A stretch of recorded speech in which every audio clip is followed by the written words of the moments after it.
அன்பானவர்களே, உனக்காக உனக்காக சொல்லிக் கொண்டிருக்கிற சில கருத்துக்களை உங்களுக்காகவும் எடுத்துக்கொள்ளுங்கள். உங்கள் நண்பர்களுக்கும் அனுப்பி வையுங்கள்.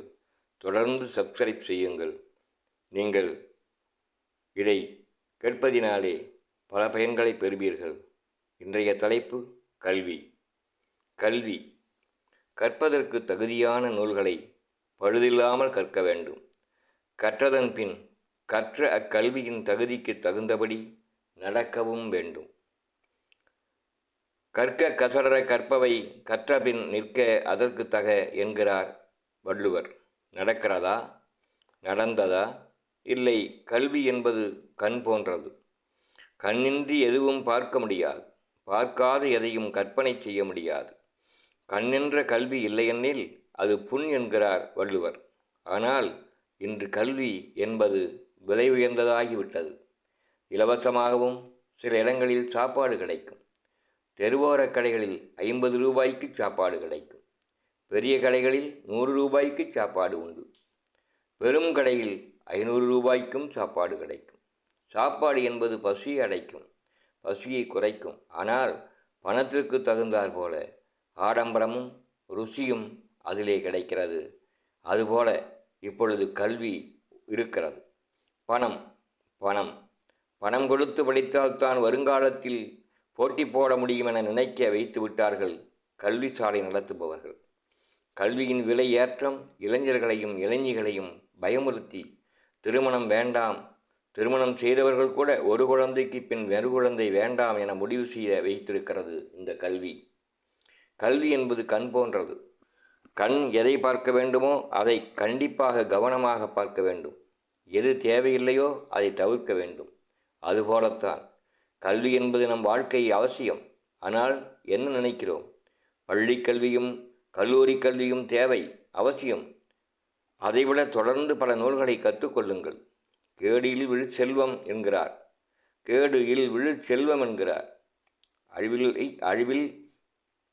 அழிவில்லாத சிறந்த செல்வம் கல்வி.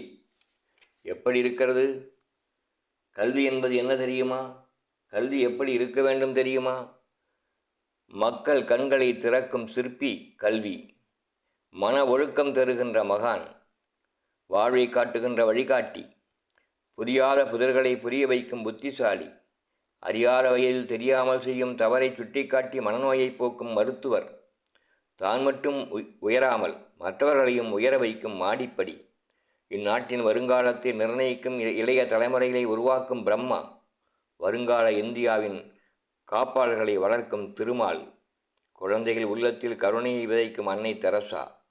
இப்பதிவுகள் இன்றைய கல்விக்கு இல்லாது போனதால் தான் இளைஞர்கள் எதையும் இல்லாதவர்கள் ஆனார்களோ.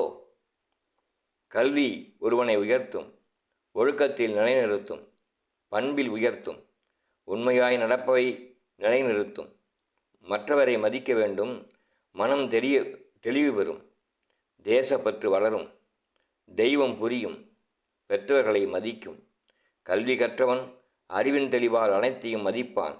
ஆனால் நடப்பது என்ன? இன்றைய கல்வி எப்படி இருக்கிறது? கல்வி கற்றால்தான் சட்டத்தை தனக்காக வளைக்கிறான். கல்வி கற்றவன்தான் சட்டத்தை தனக்காக வளைத்து கொள்கிறான். லஞ்சத்தை பெருக்கி சொத்து சேர்க்கிறான். தவறுகளையும் குற்றங்களையும் தலைவிரித்து ஆளுகிறது. படிப்பறிவு இல்லையென என் பாட்டன் காலத்தில் நேர்மை இருந்தது, நியாயம் இருந்தது.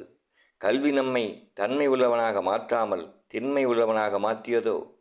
குற்றத்தை அதர்மத்தை தட்டி கேட்கும் மன உறுதியை தராமல் துணை போக வைக்கிறதோ? இன்றைய கல்வி நம்மை எங்கே கொண்டு சென்றிருக்கிறது?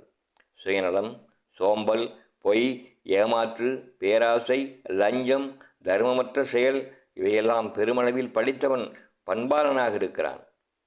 என்று மாறும் இக்காட்சி? மாறும். ஒவ்வொருவரும் உணர்ந்தால் மாறும். உனக்காக சொல்லுகிறேன்.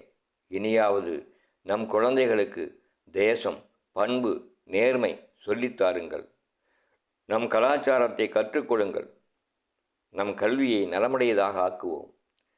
பள்ளி படிப்பை மட்டும் எதிர்பார்த்து பயனில்லை. பள்ளி படிப்பு முட்டாள்களை உருவாக்குகிறது. நாம் அதோடு சேர்ந்து அறிவாளிகளை உருவாக்குவோம், பண்புள்ளவனை உருவாக்குவோம், மனிதனை உருவாக்குவோம், மனித நேயத்தை உருவாக்குவோம். தேசப்பற்றாளனை உருவாக்குவோம். நல்ல ஒரு உள்ளம் படைத்த நம் குழந்தைகளை உருவாக்குவோம். கல்வி நன்றாக உருவாக்குவதற்கு உனக்கு தைரியம் இருந்தால் உன்னால் முடியும்.